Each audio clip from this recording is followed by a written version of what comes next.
Assalamualaikum warahmatullahi wabarakatuh. Apa kabar sahabat semuanya? Semoga sehat selalu sekeluarga. Apalagi hari Jumat, semoga senantiasa diberkahi oleh Allah Subhanahu wa taala setiap aktivitasnya dan juga cita-cita yang ingin capai ya. Dimudahkan dan diridhoi oleh Allah. Baik, ini masih tentang Piala Dunia nih, sahabat semuanya nih. Betapa euforia ini masih bisa kita rasakan ya.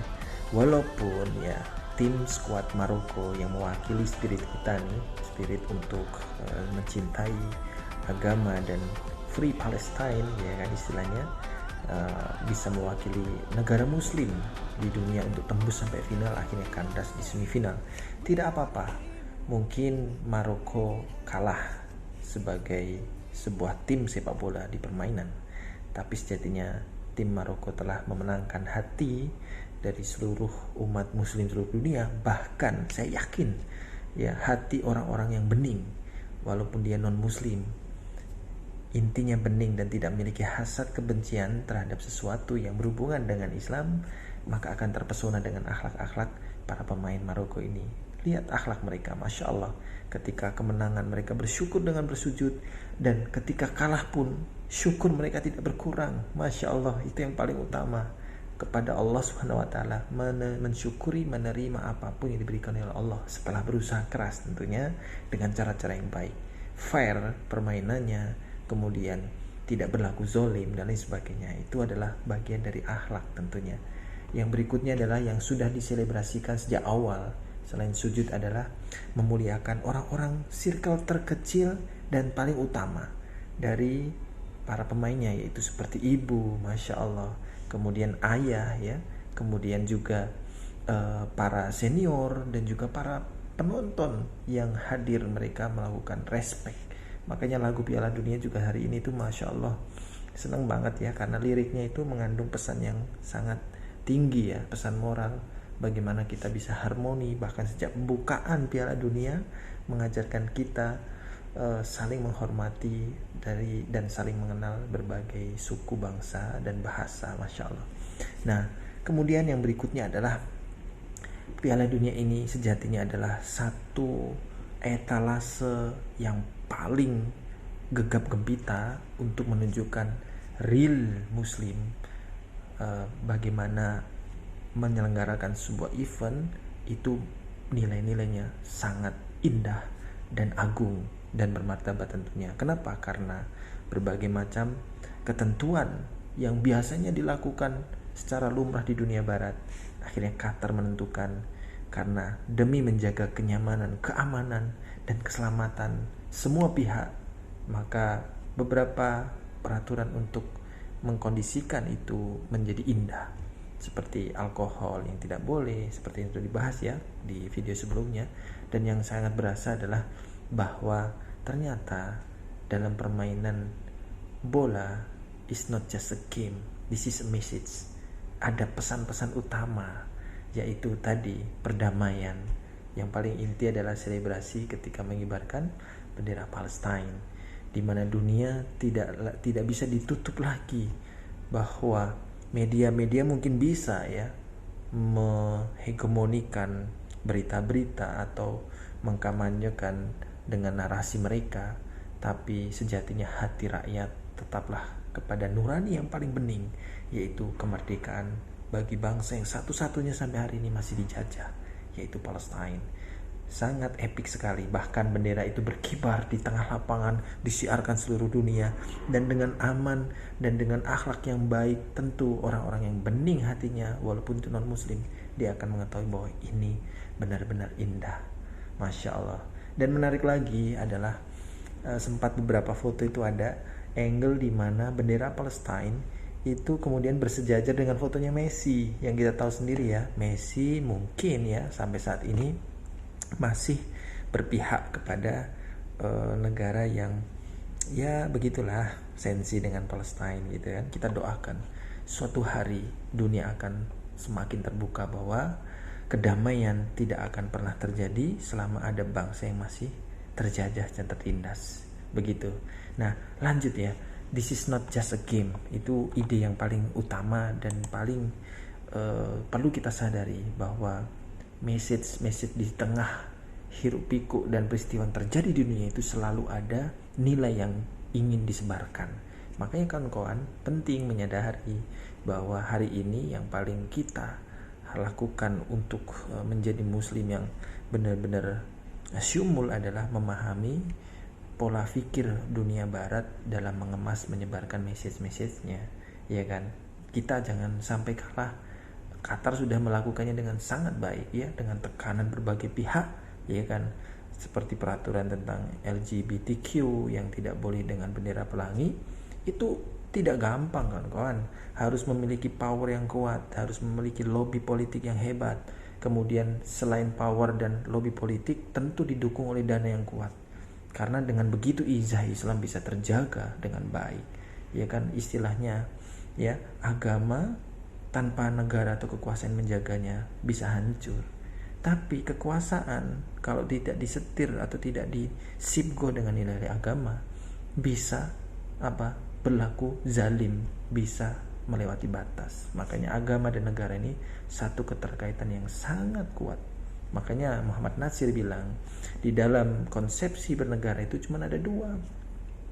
Yang pertama adalah konsepsi orang-orang yang beragama, nilai-nilai moral ketuhanan yang Maha Esa yang dicapai, yang dipakai.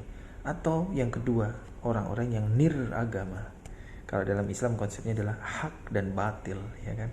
Kalau bahasa pemikiran seperti yang video saya sebelumnya adalah tentang Islamic worldview bertentangan atau berclash, ya, clash of civilization dengan Western worldview. Nah ini hebatnya di event Piala Dunia ini, benar-benar langsung head to head. Nah, masya Allah. Nah itu, this is not just a game, ya. Berikutnya adalah kita coba beberapa inspirasi yang bisa kita dapatkan. Ini salah satunya juga dari kawan saya bernama Ustadz Fitrian Kadir, ya. Beliau sahabat, berjumpa di kegiatan Ustadz Noman Alikan dan sampai sekarang bisa terus silaturahim. Insya Allah kita akan undang di podcast kita nanti, Open the Heart, ya. Open the door, open the heart, insya Allah, ya. Nah jadi nilai-nilai kebaikan yang sudah disebarkan menurut Ustadz Fitrian ini diantaranya yaitu bahwa those who don't stand for something will fall for something. Jadi kalau dalam satu kontestasi, ya kan, ketika kita tidak berpihak pada sesuatu, artinya gamang nih di tengah-tengah, maka dia bisa jatuh karena apapun yang terjadi. Kenapa? Karena dia tidak berpihak. Ini perkataannya Malcolm X yang dia kutip. Makanya belief itu menjadi satu panduan yang perlu diperjuangkan, sebagaimana belief yang dilakukan oleh negara Qatar. Dia percaya, yakin dengan aturan ini akan menjadi lebih baik, dan betul testimoni orang-orang barat sudah kita simak di video sebelumnya bahwa penyelenggaraan Piala Dunia hari ini adalah yang paling baik. Tidak pernah ada pertengkaran, permusuhan, bahkan saling menghujat, tidak ada. Masya Allah. Dan bahkan dipertunjukkan dengan selebrasi yang sangat indah. Para pemain menghargai dan menghormati ibu begitu tinggi, berselebrasi bersama orang tua dengan ayah, ya. Kemudian sujud syukur kepada Allah yang merupakan tanda kesyukuran yang paling utama, ya. Menang kalah itu biasa, yang penting tidak lupa dengan Allah Subhanahu wa taala. Itu yang paling penting. This is not just a game, this is more than that, ya. This is about how to reach the Jannah. Ini bagian dari cara kita untuk memanfaatkan fasilitas yang ada di dunia ini, termasuk kontestasi yang realitasnya memang harus ada, kita pakai untuk syiar dakwah, untuk meraih kebahagiaan di Jannah. Itu yang perlu kita garis bawahi. Kita lanjut lagi nih elaborasinya dari sahabat saya ini. Ada satu quote yang paling bagus juga yang saya dapatkan dari Ustazah Hanin Akira. Beliau mengatakan bahwa betapa Piala Dunia hari ini itu menjadi istimewa karena apa? Ada momentum di mana menunjukkan kedekatan seorang anak dengan orang tua. Maka harmonisnya, kebahagiaannya suatu tatanan itu dimulai dengan harmonisnya keluarga. kemelekatan antara anak dan orang tua itu sangat menentukan kesuksesan dan baiknya karakter akhlak dari seorang anak. Ketika dia berprestasi, maka dia akan sangat menghargai orang tuanya. Dan fondasi dari membangun bangsa itu dari keluarga.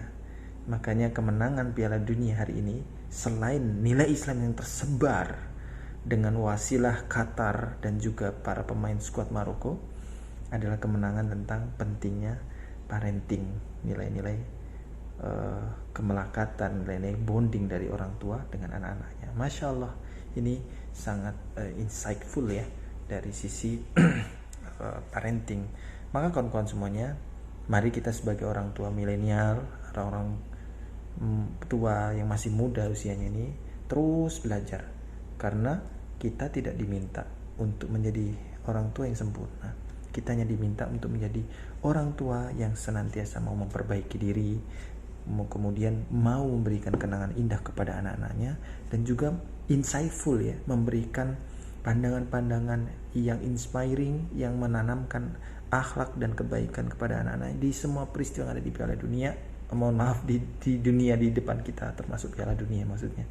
Nah begitu, jadi Masya Allah, semoga ini bagian dari cara kita mendidik jiwa kita, khususnya sebagai diri kita, sebagai anak dari orang tua kita, dan juga sebagai orang tua, ayah atau ibu dari anak-anak kita.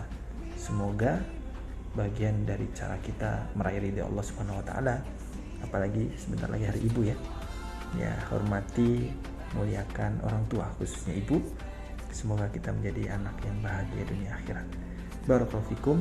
Itu mungkin yang bisa kita petik di hari Jumat ini, di momentum ini Piala Dunia dan juga sebentar lagi hari ibu. Ya, barangkali ke depan kita bisa terus semakin kuat, dimudahkan oleh Allah untuk serius menjadi orang tua, memberikan kenangan indah bagi anak-anak sehingga berprestasi sampai level dunia, menampilkan akhlak-akhlak mulia sebagaimana akhlak Rasulullah Sallallahu Alaihi Wasallam. Barakallahu fikum. Assalamualaikum warahmatullahi wabarakatuh.